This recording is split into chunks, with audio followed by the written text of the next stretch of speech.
All right, let's talk Miami Dolphins. This is a team obviously not going in a lot of good directions. We talked about big changes coming in the coaching staff, and they look to be coming shortly. Last week, we highlighted some stories there.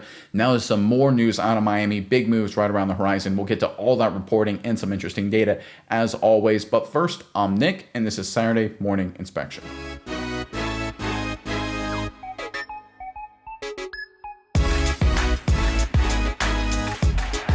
We talked about last week how if the economics turn sour, according to Ross and some reporting, they would have Mike McDaniel and potentially Chris Grier on the chopping blocks. And the economics, the viewership numbers are tanking. Bad sign for those two guys. Maybe the right move long term for Miami. We talked about that, of course, last week. But now as the trade deadline gets closer and closer, it looks like the Dolphins, based on a ton of reporting here, one of the things we love about this channel is corroborating evidence. We don't like isolated reports. There is just literally an unstoppable amount of news about the Dolphins trading away multiple assets to try and retool for the future. So it looks like the Dolphins at this point are planning a bunch of big deals. Let's get into some of the reports, then we'll get into the data, guys. This is pretty wild stuff. This first one is from the X account Fins Extra. They cite, Dan Graziano over at ESPN, who's a great reporter. So this isn't just a Dolphins X account. This is literally using a Dan Graziano report, and he's legitimate. He's one of the best. Him and Jeremy Fowler are the top two guys in terms of boots on the ground with this kind of stuff. But anyway, the report says if the Miami Dolphins decide to trade players, Jalen Wright could be one of the first players to become available.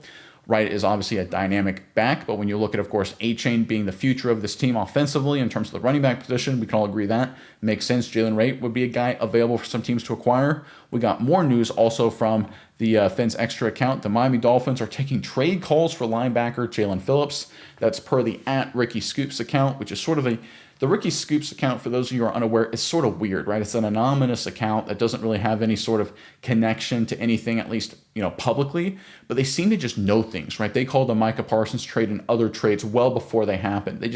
It's one of those, I think it's like a former reporter or former player that just has some weird insider information. So listen, I know it sounds weird to say, but Ricky Scoops, that account seems to have some good scoops.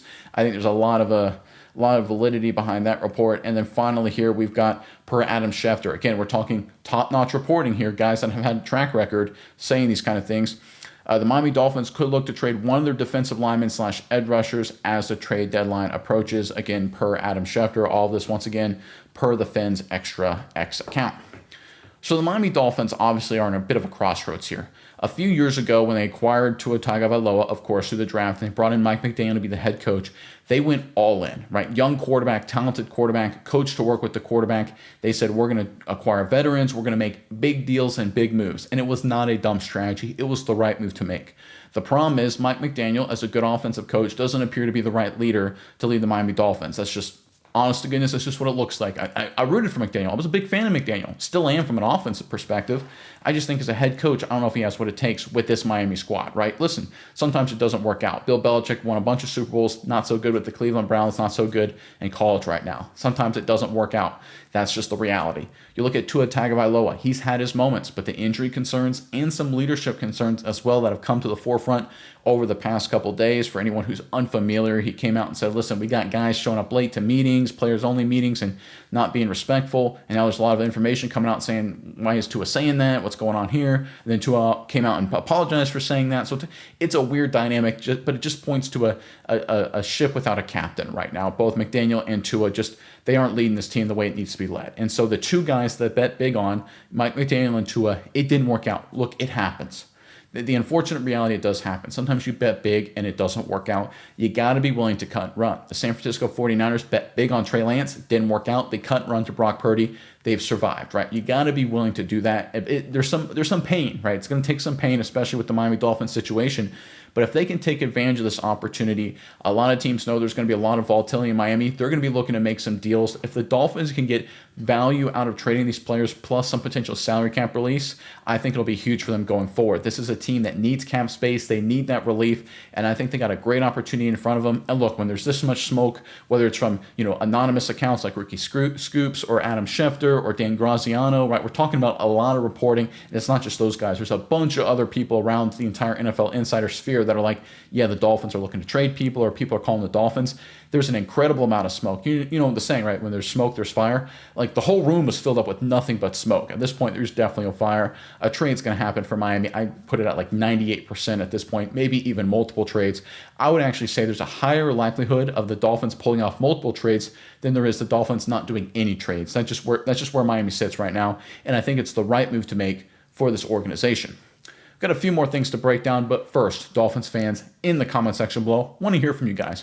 What players or player, if it's just one, do you want to see the Dolphins trade away for assets? Whether it's just cap relief or whether it's draft picks, whatever it may be, give us some players, whether you love them or hate them, where you're like, listen, it's time for them to move on and see if we can get something in return. Put those guys in the comment section below.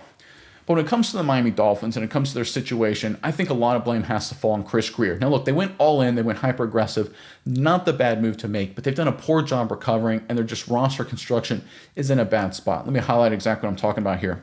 So this is the dead money currently on the Miami Dolphins salary cap for this season. These are the guys, for anyone who isn't familiar with. Dead money is dollars that are allocated to players that are counting against your cap that no longer play for your team. So, for example, let's say you sign a player to a 3-year deal, $30 million signing bonus, right? So how that works is the cap hits, $10 million each per year. $10 million the first year, $10 million the second, $10 million the third. Well, if you cut or trade him after year 2, he's only been on the team for 2 years, but he still has that guaranteed money for that third year on that signing bonus. So even though he's not on your team anymore that third year, that $10 million still counts against your books, right? That's how dead money works. Obviously, you want to minimize dead money, right? You want to make sure you're counting guys against your books who are actually playing for you. You don't want to give guys big deals and long-term deals and guaranteed money that turn out to stink and you let them go, right? That's usually not a recipe for success. Chris Grier didn't learn that lesson. I mean, look at the names on this list. Xavier Howard, $16 million. Jalen Ramsey, $15 million. Armstead retired. Okay, that's fine. Kendall Fuller, Shaquille Barrett, Durham Smythe, Raheem Mostert, right? And then you throw Odell Beckham Jr. in there for $1 million. Johnny Smith for $500,000, right? I mean, this is even the whole list. There's a lot more guys underneath it. I mean, this is going in, decreasing order of cap hit. So the guys not listed there at the bottom, there's a few more. I just couldn't get them all to fit on the screen. I think they're smaller numbers, of course, but still, this is a lot of dollars. We're talking about just the top 2 numbers right there. Really, if you look at the top 3, we're talking, let's call it $40 million. You're talking 15-ish% of your cap space is allocated to guys who aren't on your team, just with those 3. If you go down the rest of the list, it's probably 20%, almost 1 out of every 5, 25%, 1 out of every 5 players, theoretically, right, if you use the percentage, is a guy that you're paying that's not on your team, right? For every 4 players on your team that are playing for you that you're paying, there's 1 guy that's on another team from a mathematical perspective. That is bonkers. That won't work. That doesn't work, guys. That's how you lose all the time, right? You need elite coaching. You need elite quarterback play to overcome that, and the Dolphins, they're just not getting it. And listen, the other data doesn't get better. Let's look at their cap space. This is for next year, the way it's currently set for 2026. They're not in a great situation from a salary cap perspective. They're currently listed at $11 million over the cap. This is all per overthecap.com, by the way. Take that with a little bit of a grain of salt, of course, right? These numbers will change as the season progresses and any deals and things like that happen, extensions, players get cut. So that number is going to fluctuate a lot. But you can look at these numbers here and just look at the cap number, right? They've got $50 million on Tua, $50 million on Tyreek Hill, $31 million on Chubb, $10 million on Brooks, $10 million on Waddle, who's a good player, $10 million on Sealer, $15 million on Austin Jackson, right? They're so top heavy, right? They're paying these guys a lot of money. Tyreek Hill may be done for Miami. I think he's checked out. He's on the latter half of his career.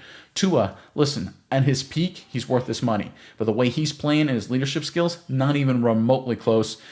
Bradley Chubb's a good player. It's just is what it is there.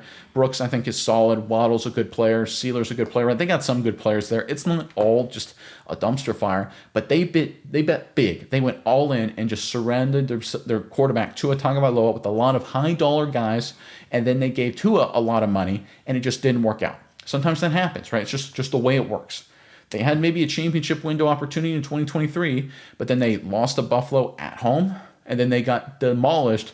And they got demolished by Baltimore, which hurt, of course, that season. And then they got demolished by Kansas City in the playoffs. That was sort of a championship window opportunity. Obviously, some injuries hurt them in 2022, and injuries reared the ugly head in 2024. But the reality is, in their best chance to be a good football team, they went one and done the playoffs, no division titles. Listen, they went hyper-aggressive. They got their quarterback, and he was playing good football. They got a good wide receiver in Jalen Waddle to surround him with. They had some good offensive linemen, Armstead. They got a guy in Patrick Paul. They signed Brewer, who's one of the best centers in football. Not perfect, but certainly in run blocking. They hit it out of the park with A-Chain, right? Not every draft pick's been a success. Obviously, this most recent draft class has some flaws, to say the least. But the reality is they had a good strategy, at least from a Greer perspective.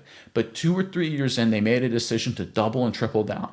I think it's very clear after the loss to Kansas City, they should have been considering blowing it up. And last year, after the way the season ended, they definitely should have. But they decided, we'll run it back, right? We were this close. We had a lot of injuries, and we still were kind of competitive. That's not how it works, guys. I give credit to teams, to be totally honest, when they run it back for a year and it didn't work out, we got to blow it up, right? And you get some ugliness to it, but you get it out of your system, right? You allow it to reset. You get some new coaches in there, some new players, and you figure out who's good and who's not. With the Dolphins, what do you do?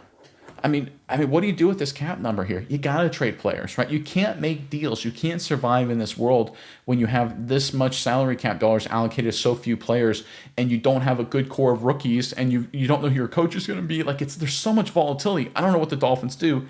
And just to put a final point on it here's their 2026 dead money charges. This is next year. They're going to have $34 million. Over 10% of their cap space is going to be dead money next season.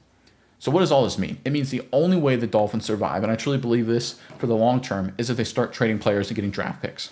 I think that's what they have to do. Now, that won't help the dead money charge, but it will allow them to at least get cheap young players. They need to be the youngest team in football next year, playing 12 rookies.